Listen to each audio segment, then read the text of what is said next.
Okay, firstly, this is a question from the loyal supporters of Indianapolis. We're based in Indiana where we have a professional team, but where promotion and relegation doesn't exist, meaning the team is solid but stagnant.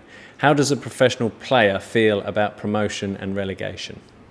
Yeah, I think it's a vital part of the game. The way it works in the MLS is obviously very different to where it works over here, and probably obviously feeds down into the lower leagues as well.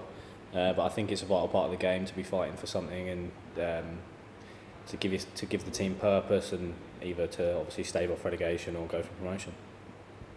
Okay, from the Swedish hoops, being a striker is of course frustrating if you go through a spell without scoring. How did it feel when you scored your first goal for Rangers against Swindon in the League Cup? Yeah, it's a big relief. It's relatively important time to score as well in terms of the complexion of the game. So yeah, it's a big weight off my shoulders and something I've been looking forward to. Okay, from QPR Australia presents the Hoops Down Under Supporters Club. Hi Conor, we love you playing for our club and we hope you do too. As a QPR fan, or indeed as a fan of any club, we love our club and have a huge amount of passion towards it. How much do you or players these days get emotionally attached to the clubs they play for? Yeah, I think it's. I guess it obviously depends from player to player, but I've sort of had an emotional attachment to every club I've played at. I think it's hard not to, if I'm honest. You come and you train every day with the staff and everything like that, and you see the fans 2-3 times a week, and you see the emotion and the passion. So yes, it's hard not to really, and I think it's a really important part of the game. From the New Zealanders, what's Ollie like to work with? Is he as eccentric in real life as he seems in interviews? If not more so, yeah. No, he's been absolutely brilliant. His methods are really great, and we all enjoy working under him. Okay, from the Icelandic Rs, do you have any good stories from your postman delivery days? Not great stories, other than when I managed to fall off my bike. I think it was 6 times on the same day. Very, very icy that day. Still made us go out. Possible health and safety regulations.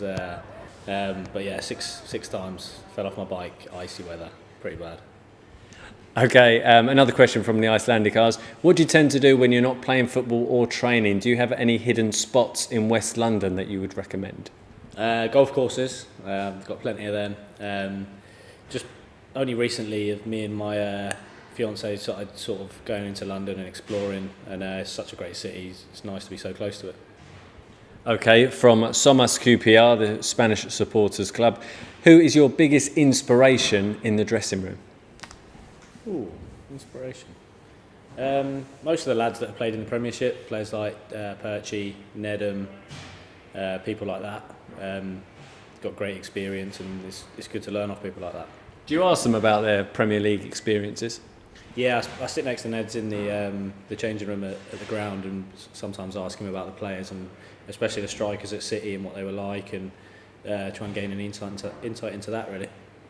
Okay, from the Minneapolis QPR Supporters Club, what are your thoughts when you see the wall of fans in our tunnel when you go into the tunnel at Loftus Road?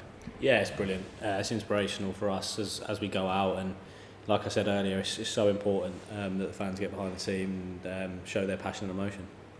Do you have a favourite American football team? American football team? I don't think I've tried to watch it a couple of times, and I can't understand what happens. So I actually haven't. I've been desperate to go to watch a game live. Every time I've been to America, I've managed to miss them. Only actually watch baseball. So. Okay, from QPR NYC, under Ian Holloway, do you think next season the team has a good chance of getting promoted?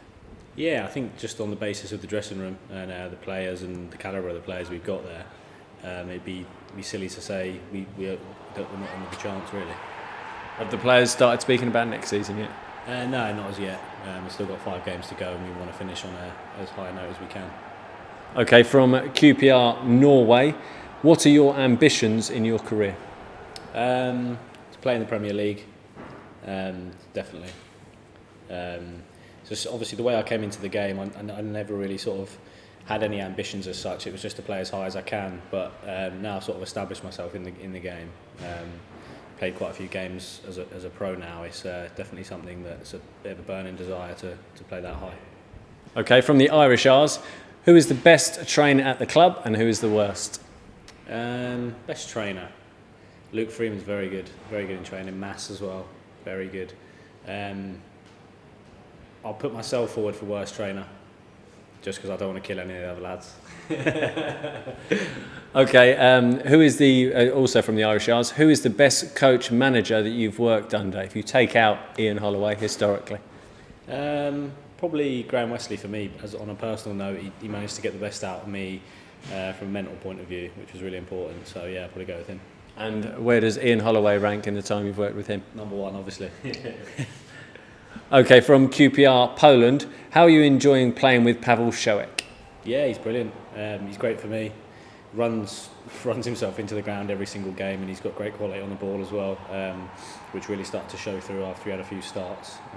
He had obviously had a rough patch when he first come in and couldn't get in the team, but when he has played, he's been brilliant and scored some really important goals this year. Okay, and a follow-up question from QPR Poland. What has Ian Holloway done differently to bring the best out in you? Formation, I think, suits me a little bit better. Going two up front, bringing Matt Smith in and playing with Silla as well. Playing with players like that is something I've always been used to and just feels natural. Okay, from Dutch Super Hoops.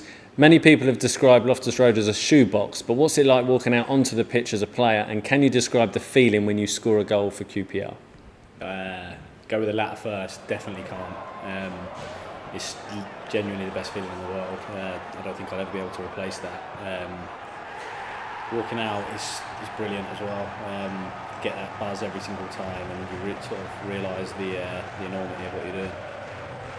Okay, and from QPR Madrid, what player would you sign for QPR? Messi or Ronaldo? It's from QPR Madrid.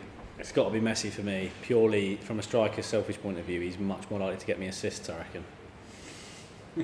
So you're thinking selfishly? Yeah, massively. Okay, and just finally, we've heard from a number of international supporters groups there for QPR from right across the world. How important is it that the club has this spectrum of supporters and that we engage with them like this? Yeah, it's really important. The fans are the lifeblood of the club. They always will be. It's really important that we communicate with them on a regular basis, and it's great to see and hear how many fans from different countries still support us.